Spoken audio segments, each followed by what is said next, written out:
Eu sou o diácono Eric Molo. Está começando para todo o Brasil o programa Eclésia, um programa de catequese, de história da igreja, que tem tudo a ver com a história da igreja, o programa de hoje, né? Olha só, você provavelmente conhece aquela famosa edição do Catecismo da Igreja Católica, aquele famoso catecismo de capa amarela, que foi promulgado no papado do Papa João Paulo II, na década de 90, no início da década de 90. É o atual catecismo em vigor na igreja, né? É um resumo mais atualizado de toda a fé católica, é bem conhecido. Antes dele, teve uma edição também muito famosa, conhecido como Catecismo de São Pio X, durante muito tempo, né? Foi muito útil e é útil até hoje em toda a igreja, né? A sua catequese, o resumo, etc., que ele traz da fé católica. Mas existe na igreja primitiva, e olha, quando eu estou falando primitiva, você pode apostar que é primitiva mesmo. É lá no início da igreja, ainda na era apostólica, de uma espécie de catecismo, de um pequeno catecismo, que foi muito útil e é ainda hoje para todo mundo que se interessa por essa história do início da igreja católica, pela doutrina da igreja católica e por algumas verdades de fé que estão de pé até hoje, para a gente ver e atestar que estava presente na era dos apóstolos. Estou falando da Didaquê. É um antigo catecismo, um pequeno catecismo chamado Didaquê, que contém então algumas verdades de fé que foram elaboradas, como eu disse, nos primeiros anos do cristianismo. É sobre isso que nós vamos conversar no programa Eclésia de hoje. Vamos conversar sobre a Didaquê, o mais antigo catecismo da Igreja Católica que se tem notícia. Ao meu lado, o Padre Guido Montinelli está aqui, como de costume. Boa noite, Padre Guido. Boa noite, Diácono Eric. Boa noite para cada um de vocês, prezados amigos. Hoje falamos uma língua um pouco diferente, Didaquê, uma palavra que nós não usamos no nosso dicionário, é uma palavra grega que se identifica com a doutrina dos primeiros tempos da Igreja, em pleno acordo com a doutrina dos apóstolos. Por isso adquire um valor extraordinário. O Senhor foi uma espécie de catecismo cristão. Eu diria que é um verdadeiro catecismo Melhor, cristão. Padre, o senhor tem razão. Exato, dos primeiros tempos. Foi escrito lá pelo ano 60 até 90, quando viviam ainda vários apóstolos, certo? E se formavam as primeiras comunidades cristãs. Gente, olha que Jesus, quando enviou os apóstolos, não entregou nenhum papel para os apóstolos. E na história cristã não temos nenhum documento assinado por Jesus. Mas os apóstolos conseguiram, iluminados pelo Divino Espírito Santo, transmitir na íntegra toda a doutrina que Jesus, em 3 anos de belíssimo ministério público, havia ensinado. Padre Guido, já iniciando a nossa conversa, entendendo um pouco mais sobre esse importante documento, a Didaquê, antes ainda, né, vou abrir um parênteses aqui, o senhor que é doutor em teologia bíblica, aliás, a sua especialidade nos seus estudos, quando o senhor fez o seu doutorado, o senhor se dedicou bastante tempo a estudar o Antigo Testamento, né, Padre Guido? Exato. De cabeça, Padre Guido, aproximadamente, eu sei que nós nem combinamos isso, mas o Antigo Testamento, ele demorou mais ou menos quanto tempo para ser escrito? Lá dos primeiros textos até os últimos textos do Antigo Testamento primeiro. O senhor se lembra? Sim. A história contida no Antigo Testamento abrange um período de 1850 anos. Puxa vida. Sim. Temos várias passagens que foram escritas mais ou menos por 52 autores divinamente inspirados. Certo. Ao passo que o Novo Testamento abrange um período de 98, uma centena de anos. Mais ou menos um século. É um século, isso que eu ia perguntar exato. para o senhor na sequência. Obviamente, o Antigo Testamento, durante muito tempo, cerca de mais de 1800 anos. O Novo Testamento, cerca de um século. Nesse Novo Testamento, que são 27 livros, né, Padre Guido, se eu não me falha a memória? 27 livros, sim. Estamos, inclusive, em pleno acordo também com a família de todos os protestantes e crentes. Ah, é verdade, porque alguns livros que estão faltando na Bíblia protestante não diz respeito ao Novo Testamento, Não, né, Padre Guido? quanto aí estamos em paz, como se diz, né? Problema do Antigo Testamento, porque toda a família protestante tirou ou não reconhece até hoje como divinamente inspirados 7 livros. No Novo Testamento, Padre Guido, o senhor já falou isso aqui em outras oportunidades, mas eu sempre gosto que o senhor repita porque é importante. Dentre os textos do Novo Testamento, a parte mais antiga que se tem notícia, que foi primeiro escrito então no Novo Testamento, são as cartas de Paulo? No Novo Testamento, sim. temos que admitir isso, né? Que apareceram primeiro, durante a vida missionária, apareceram as cartas de Paulo, depois apareceram as cartas também de outros apóstolos. Como, certo? por exemplo, o próprio Pedro, João, Tiago, Judas, né? E depois, lá pelo ano 60 ou 62, apareceu o primeiro evangelho escrito por um homem que nunca viu Jesus. A coisa mais bela é esta aqui, olha a presença do Divino Espírito Santo. Estou falando de Marcos, ou João Marcos, que era o nome completo, né?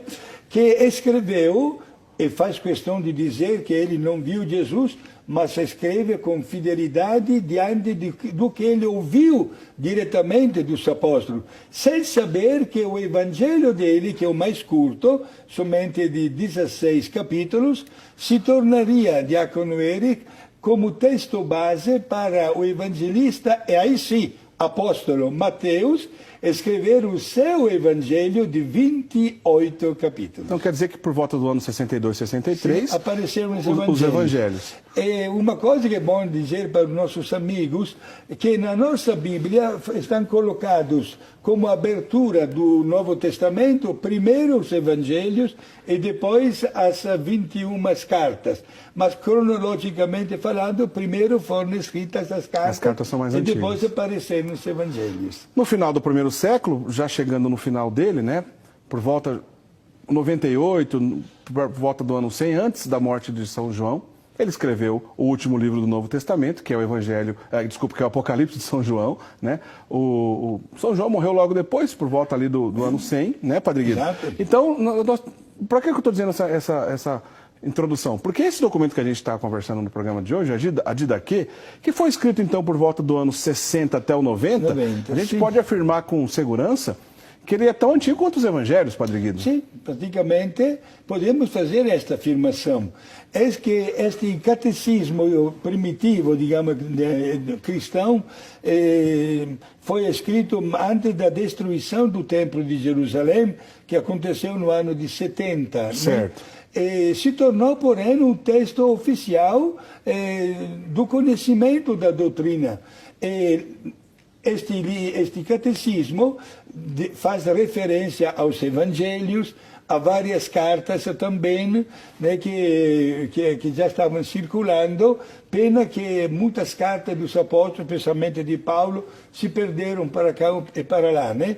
Mas se tornou a Didaquê o primeiro texto base de catequese para conhecer a doutrina de Jesus em pleno acordo e sintonia com a doutrina apresentada e pregada pelos apóstolos. É por isso que a Didaquê também é conhecido como Instrução dos 12 Apóstolos, Sim, porque está muito próximo da era apostólica. Agora, Padre Guido, é possível saber onde foi escrito e qual a finalidade? Sim. Bom, o lugar trata-se da Palestina, ou até alguns outros biblistas falam mais da Síria do que da Palestina. Certo. Com a finalidade de preservar e praticar a doutrina dos apóstolos, para que não pudéssemos dar espaço ao nascimento de nenhuma outra teoria religiosa que pudesse distorcer, digamos assim, o significado do que aconteceu na vida de Jesus. Certo. Portanto, é de um valor extraordinário. Podemos já de antemão dizer que até hoje é um documento precioso. Claro que no decorrer do tempo tantas coisas se modificam até para o melhor. Por exemplo, nesta primeira evangelização não existia, liturgicamente falando, a estrutura da Santa Missa como hoje. Ainda estava sendo organizada, né? Começava a ser organizada, né? Se fazia questão de ler algumas cartas ou trechos de cartas, receber a comunhão e levar, até os fiéis levavam a comunhão em casa, para os familiares doentes. Olha só, até isso, né? A igreja estava começando a organizar-se bem melhor. Hoje, os tempos modificaram, mas o conteúdo, a essência do catecismo é válido para sempre, também no dia de hoje. Esse documento, que é composto por 16 capítulos, Padre Guido, provavelmente não foi uma única pessoa que escreveu, né? Não. Foi um grupo de pessoas que conheceram pessoalmente os apóstolos, ouviram testemunhas oculares da época de Jesus. Não esqueçamos, repito, o período de 60, 70 anos, né? Portanto, na primeira grande evangelização, as pessoas viviam até curiosas para conhecer algo a mais da doutrina.